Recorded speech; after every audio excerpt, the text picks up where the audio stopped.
Ce jour dédié pour que Rivka Bat Beila puisse tomber enceinte et qu'on puisse changer d'appartement. Amen. Rapidement, Bezrat Hashem. Les deux rapidement, Bezrat Hashem. On pose la question ici, quelle est la nature du Yetzer Hara? Réponse, il y a deux Yetzer Hara. Il y a un Yetzer Hara personnel qui est en fait notre ego, tout simplement. L'ego, c'est un gros Yetzer Hara qui est mesquin. Il aime lui, il n'aime pas les autres. Il est jaloux, il est coléreux, il est concurrentiel avec les autres. C'est très dur pour lui voir quelqu'un qui va réussir mieux que lui. Il est haïsseur, il y a des gens qui ont la haine. Il aime les bonnes choses, la nourriture, les femmes. Je peux me permettre de dire sur les bonnes choses parce qu'aujourd'hui on la vend comme une chose. La pauvre femme, d'accord, qu'est-ce qu'on en a fait?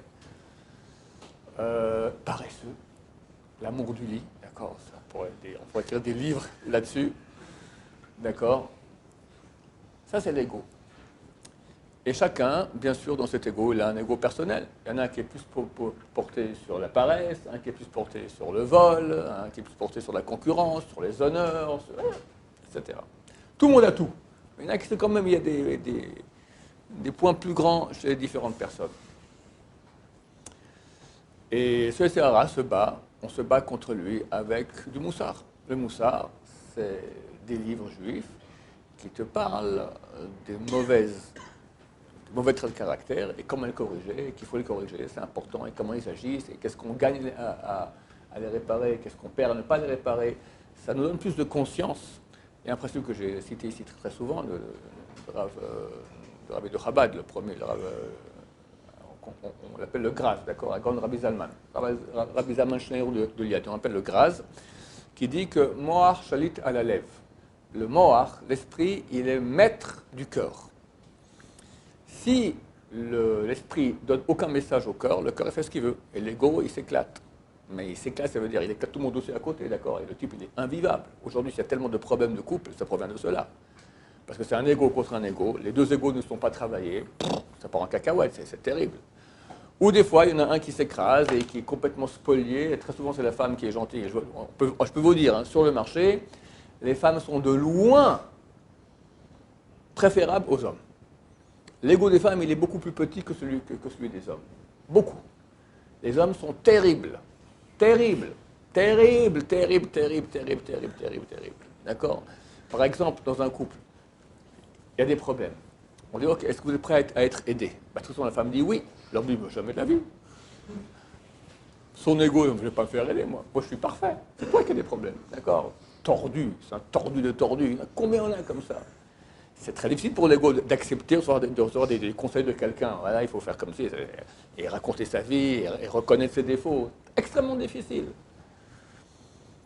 Mais, en tout cas, il faut savoir qu'il n'y a pas d'autre solution que le moussard. Ça veut dire quoi le moussard? Je vais raviver dans ma conscience l'importance des choses. L'importance d'être humble, l'importance de ne pas se mettre en colère, l'importance d'être bon avec son prochain. Quand j'ai des textes comme ça qui boostent dans ce sens-là, au bout d'un moment, ça envoie des messages au cœur. Et là, le cœur, éventuellement, il commence à se modifier, à se travailler. On a cette faculté. Moach Shalit à la lèvre. L'esprit, il a la maîtrise du cœur, mais il faut que l'esprit s'exprime. Si l'esprit, il est sur Internet toute la journée, il regarde des films, d'accord? Au contraire, qu'il soit dans les films, violence, sexe, égo, d'accord? Tout ce qu'on voit, que ça. À moins qu'il regarde des cours de moussard, d'accord? S'il regarde des cours de moussard sur Internet, ça c'est une très bonne addiction, d'accord? Torah. La Torah est la fine, elle te fait travailler ton ego. C'est un travail de longue haleine. On ne peut pas changer le ego comme ça rapidement. Mais il faut commencer. Il faut savoir que plus on est jeune, plus on est malléable. Au bout d'un moment, c'est comme un arbre, d'accord? Tant qu'il est jeune, tu peux encore le... Après, il devient un tronc, va tordre. Le type, s'il tord toute sa vie, c'est très dur à changer. C'est toujours possible. Mais c'est beaucoup plus difficile. Donc plus on est jeune, on commence jeune à faire ce travail-là, mieux c'est. Il faut donc qu'il y ait des messages sans cesse qui viennent de notre conscience, de notre cerveau, vers le cœur, et là le cœur se modifie. J'ai un rave avec qui je prends des cours, moi aussi, une fois par semaine, on fait du moussard, rien de spécial, d'accord? Monsieur Charim, on l'a fait 2 fois, et puis Charé Chouva, et d'autres livres, etc. Il nous a dit une fois, on voit la tête de quelqu'un s'il fait du moussard ou pas. Tu peux voir quelqu'un dans son comportement premier. Est-ce que ça signifie qu'il se travaille ou pas? Ça se voit tout de suite. Ça, c'est le SRA simple, qui est pas ça, c'est du travail. Mais c'est le SRA, on va dire, normal que chacun a. Maintenant, il y a aussi dans le monde un deuxième SRA, c'est le Sitra Achra. Le côté du mal. Dieu a créé sur Terre une Merkava, un chariot, un édifice extraordinaire de la sainteté. Comment Dieu agit dans ce monde? Tous les anges, les sphères célestes, tout un édifice comme ça de sainteté. Il y a aussi un édifice de Touma, impureté, du mal. Ça existe. Énorme.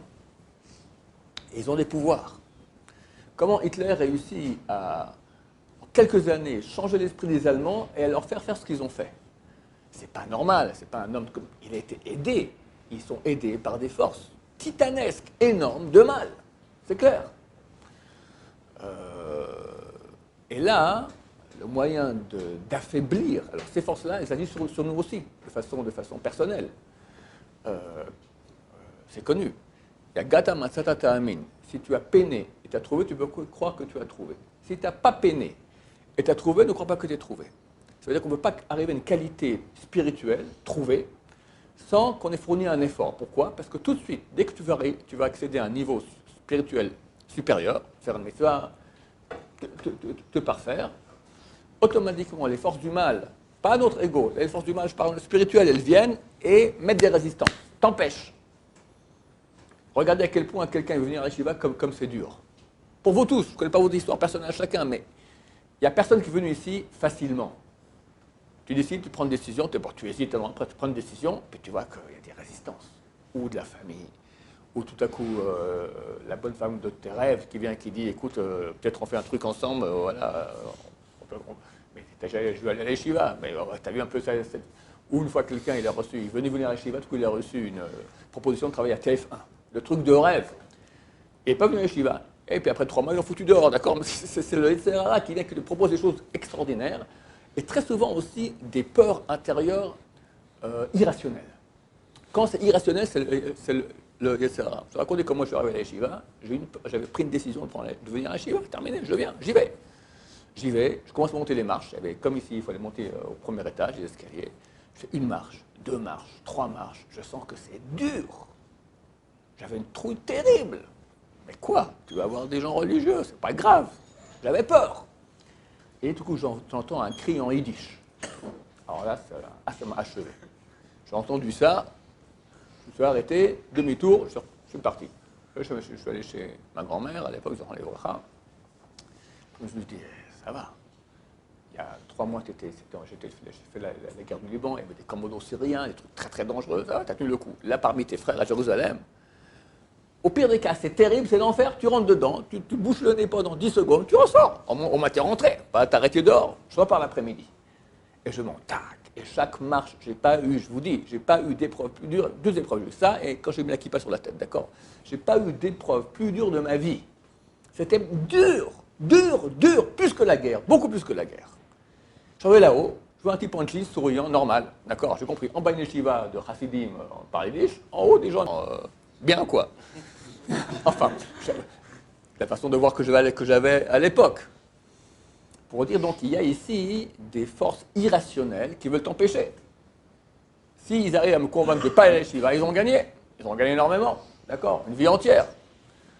Alors ils se battent, c'est clair.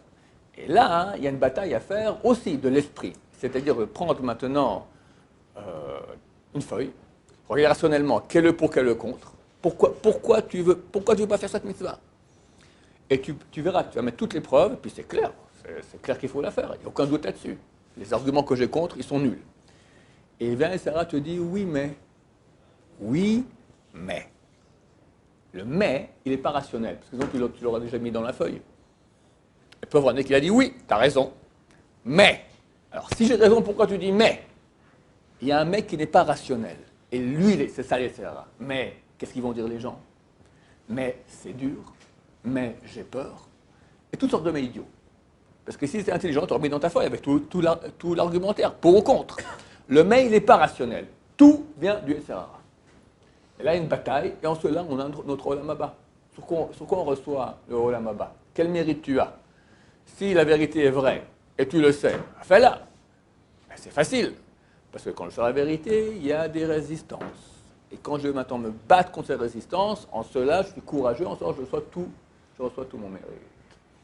Donc ces deux Yetzirah existent. Maintenant, comment on fait, nous, en tant que peuple, pour faire que le mal du monde disparaisse? Il y a un Midrash qui dit qu'il y avait un roi, et il avait sa ville, et il y a eu un grand rocher qui tombait de la montagne, et hop, il a obstrué la route d'accès à la ville. Le roi a dit, allez-y, que toute ma population sorte avec des petits marteaux, commence à casser le rocher. Mais on n'y arrivera jamais, casser un rocher, c'était presque une montagne qui tombait, d'accord? Tac, tac, tac. Commencez, je vois que le travail est bien fait, moi j'ai avec mes tracteurs et je balaye tout. De même, Hachem nous a demandé, nous, maintenant, d'aller à Israël avec nos petits marteaux, chacun avec sa prière qu'il fait, les tefs qu'il met, la bracha qu'il fait, l'étude de Torah qu'il fait, la tchouva qu'il fait. Ces petits marteaux, ils cassent maintenant le mal, d'accord? Un petit peu. Mais le mal, c'est énorme, on ne croit jamais. Ok, fais ton boulot. Quand vient le moment où je vois que tu as fait le boulot qu'il fallait faire, c'est l'époque messianique, Dieu vient avec les tracteurs, il balaye le etc. et c'est terminé. Donc faire en sorte que le mal disparaisse, non, mais on peut, nous, dans notre... et au niveau particulier, au niveau général, faire en sorte qu'on va élargir les frontières de la sainteté, qu'il y ait plus de sainteté dans le monde. Et le Yitzhara, donc, il se rétracte, n'est-ce pas? C'est très difficile, c'est une bataille. Mais plus on fait, c'est le but de tous les grands d'Israël, et pourquoi ils veulent tellement promouvoir les yeshivot et les kolélim, parce que l'étude de Torah, c'est ce qui fait le plus partir le mal. C'est la lumière en soi. La Torah, c'est la lumière en soi. La lumière, l'obscurité du mal, elle ne supporte pas la lumière. Donc plus aussi il y a de lumière de Torah dans le monde, plus le mal est en train de perdre du terrain. Vers Hachem très bientôt, on va lui... Il ne faut pas dire qu'on va. C'est Dieu venir et il va l'égorger. Et vers Hachem, on aura un grand Olam Haba. Baruch Adonai, l'Olam, Amen, Amen.